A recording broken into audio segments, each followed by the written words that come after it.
நேற்று நாம் தியானித்த வண்ணமாக, உமக்கு கர்த்தாவே காத்திருக்கிறேன், நீர் எனக்கு மறு உத்தரவு கொடுப்பீர் என்ற ஒரு தெளிவை தாவீதின் மூலமாக, அந்த வார்த்தையின் மூலமாக நாம் அறிந்தோம்.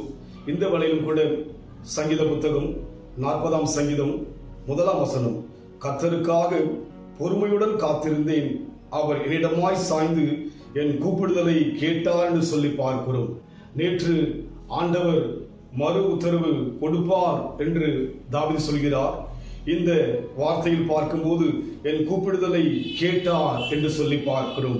காரணம், தாவீது கர்த்தருடைய சமூகத்தில் பொறுமையோடு கூட காத்திருக்கிறார். இந்த பொறுமையின் பலத்தில் பார்க்கின்ற போது பொறுமை நம்பிக்கையோடு கூட காத்திருக்கிறார். இரண்டாவது விசுவாசோடு கூட காத்திருக்கிறார். மூன்றாவது சகித்துக் கொண்டு காத்திருக்கிறார்.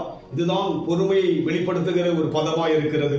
நம் வாழ்க்கையில் கூட அநேக நேரங்கள் பிரச்சனைகள் வரும்போது, கவலைகள் வரும்போது சோர்ந்து நம்முடைய முயற்சிகளை நாம் செய்ய விரும்புகிறோம்.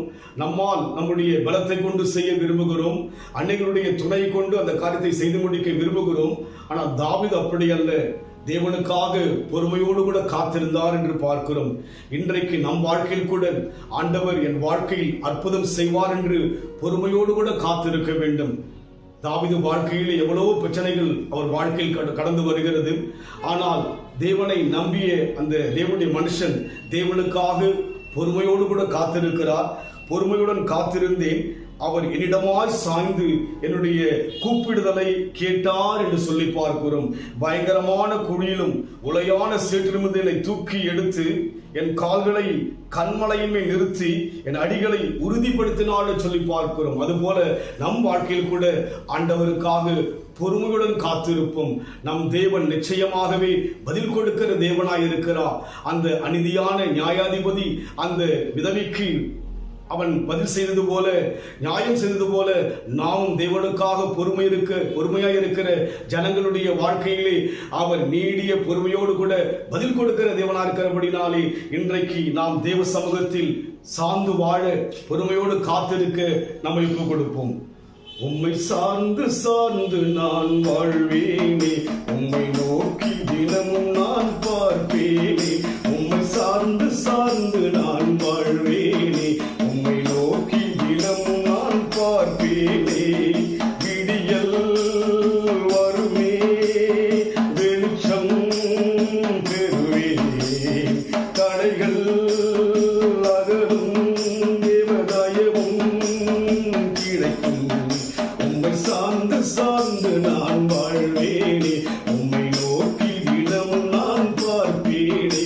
உம்மை சார்ந்து சார்ந்து நான் வாழ்வேனே, உம்மை நோக்கி தினமும் நான் பார்ப்பேனே. விடியல் வரும், வெளிச்சம் பிறக்கும், கவலை அகலும், நம் வாழ்க்கையிலே கலக்கம் விலகும். அன்பின் ஆண்டவரே, உம்மை சார்ந்து வாழ்கிறோம், பொறுமையோடு கூட காத்திருக்கிறோம். உம்மை நாங்கள் விளங்கிக் கொள்வோம், உம்மை நாங்கள் புரிந்து கொள்வோம், உம்மை நாங்கள் அறிந்து கொள்வோம். தாவீது வாழ்க்கையிலே உம்மை முழுமையாய் புரிந்தபடியினாலே தாவீதை குறித்து நீ சொல்கிறீர், என் இதயத்துக்கு ஏற்றவன் என்று சொல்லி, அதுபோல இன்றைக்கு எங்கள் வாழ்க்கையில் கூட நாங்கள் புரிந்து அறிந்து பொறுமையோடு காத்திருக்க, நிச்சயமாய் எங்கள் நம்பிக்கை வீண் போகாதென்ற நிச்சயத்தோடு காத்திருக்க, பொறுமையோடு காத்திருக்க எங்களுக்கு அந்த கிருபையை தருபடியாக சமூகத்தில் ஒப்புக் கொடுக்கிற ஐயா. நிச்சயமாகவே ஆண்டவரே, எங்களுக்கு நல்ல ஒரு முடிவு உண்டு. நம்பிக்கை வீண் போகவே போகாது கர்த்தாவே. பொறுமையோடு காத்திருக்கிற தேவ ஜனங்கள் வாழ்க்கையிலே மகிமையான காரியத்தை செய்ய போவதற்காக ஆண்டவரே ஸ்தோத்திரிக்கிறோம் ஐயா. ஆசீர்வதிங்க இயேசுவின் நாமத்தில் பிதாவே, ஆமென். கர்த்தர் ஆசீர்வதிப்பாராக. Hallelujah.